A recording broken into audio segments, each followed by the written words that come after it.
Hi Quilty friends, this video is about how to use the Tucker wing clipper. The wing clipper makes flying geese. Flying geese look like this. If you've ever tried to make flying geese, you've probably discovered that most of the time your corners come out a little short, so your piece isn't the size it's supposed to be. With the wing clipper by Tucker, you can get perfect flying geese. So here's what we're going to do. First of all, there's two wing clippers, the 1 and the 2. The only difference is the size that they trim things up to.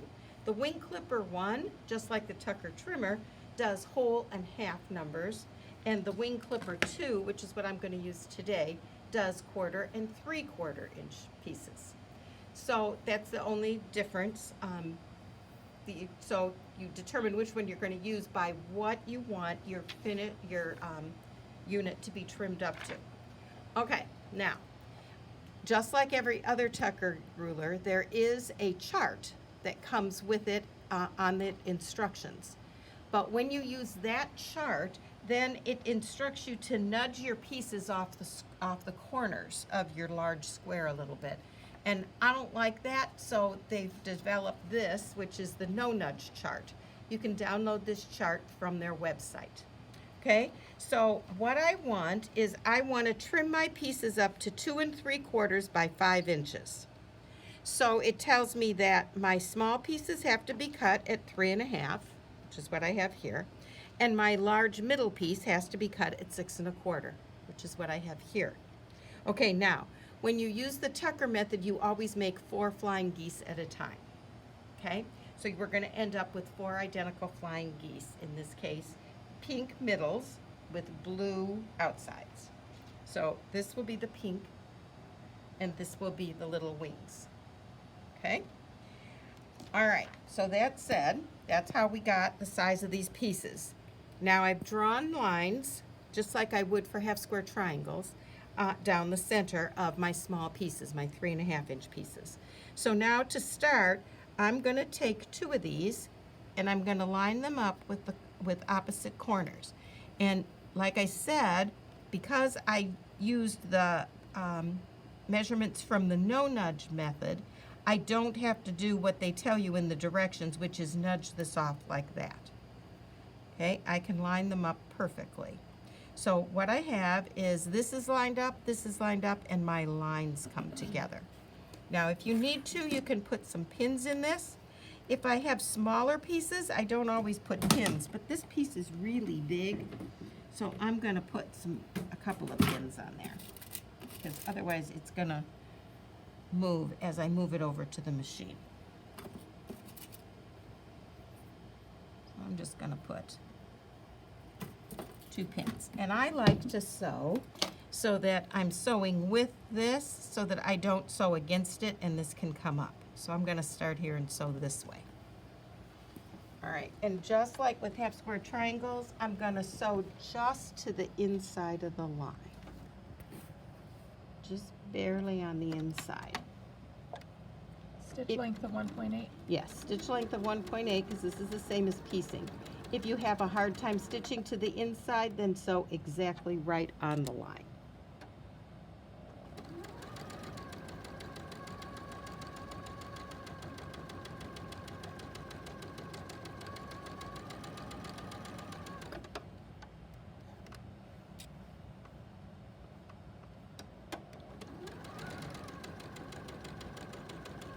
I'm going to go back and sew this same direction only because I like to sew so that I don't lift that little corner there at all.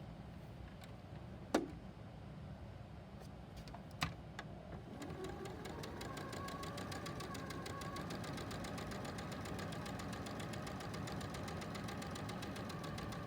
chose this nice big piece because I thought you could see it well, but it's a long way to sew.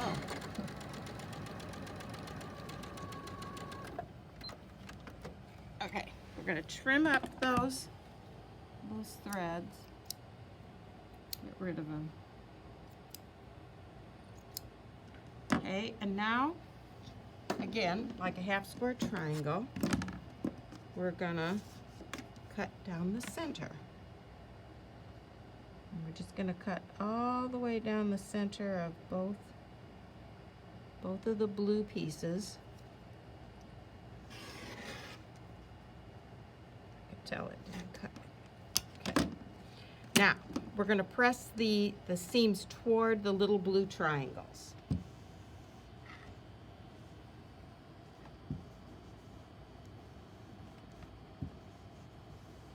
We would do the same to this one, but at this point we're going to abandon this one and just finish one of these. You would do the exact same thing to the other one.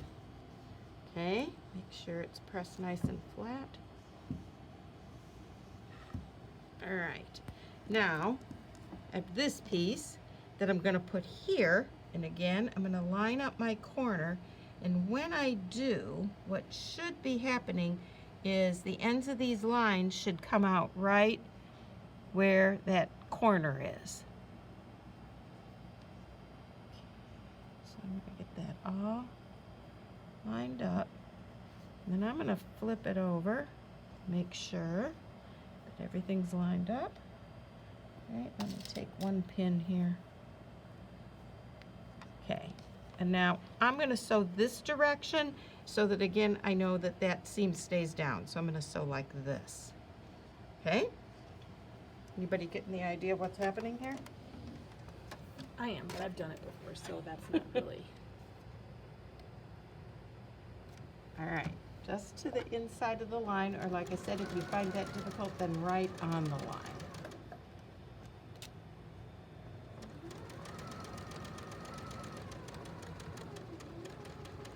Take your time so you come out exactly where you want to be, which is right in that little cleavage area there.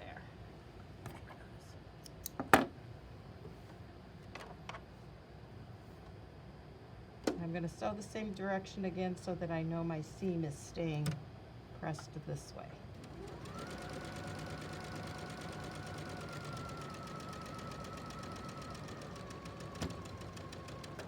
Okay.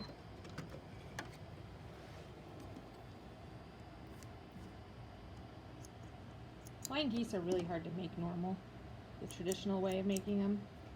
But the first time I tried this, it was amazing. All right, I'm going to do the same thing and cut down the center.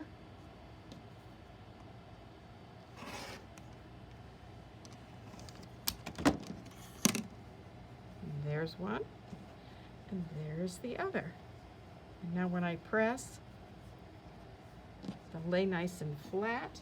And again, I'm going to press them out like this towards, so my seam is going towards my blue triangle. And I would repeat the same thing with this piece, but for the video's sake, one will be enough to finish. So then if I did the other one, I would have 4 instead of 2. Okay, now is when I use the wing clipper. All right, and as I told you, I'm going to use the wing clipper too, because I want this to end up being 2 3/4 by 5. All right, now you always do the first one with the point down, okay? And you put the wing clipper on here, and pretty much you can put it on here and figure out which one of these triangles are supposed to go on there. But if not, you check your 2 3/4 and your 5. And see, I have just a teeny bit here, not much, but enough, and some to trim over here. And I'll trim these 2 sides first. And this line is lined up on my seams. And that's really important that you line it up on the seams. You really want these corners to come out exactly on that line.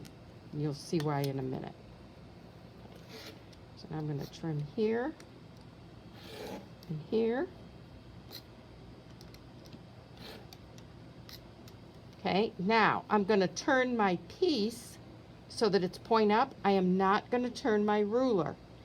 And now I put the ruler down, and now my 2 3/4 by 5. My lines are lined up, and see this little X lines up with my point. See the little X? Okay, so 2 3/4 by 5. Those lines are lined up. Look at this going right into the corners of my piece. That's important because when I put this on and I do a quarter inch seam, then everything should line up the way it's supposed to. So now I do these two edges. This edge, almost. Now this edge, and I just have a teeny little bit to trim, but that's okay.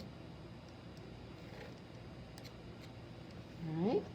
So now I have a perfect 2 3/4 by 5 inch piece, which is exactly what I want.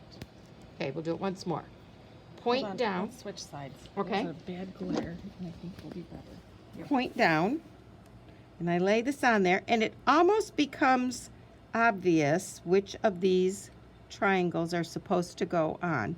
Okay, notice the X's. The X's will always be up in this corner, up in the upper right-hand corner. Okay, always when you're using the ruler. The X's will be in this corner.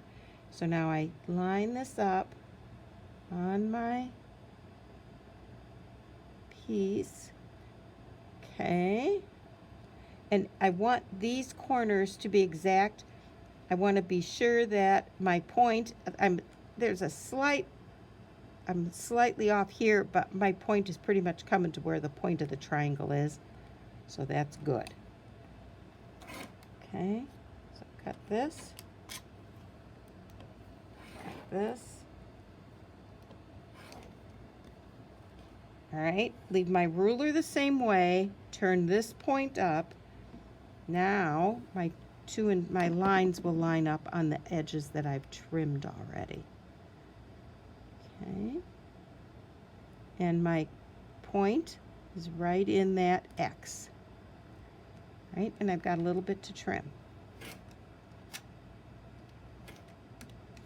The important things that you want to happen here are you want these to go right into the corner, and you want at least 1/4 inch here, so that when you sew this into your quilt, you don't cut off your point. So now I have 2 perfect flying geese.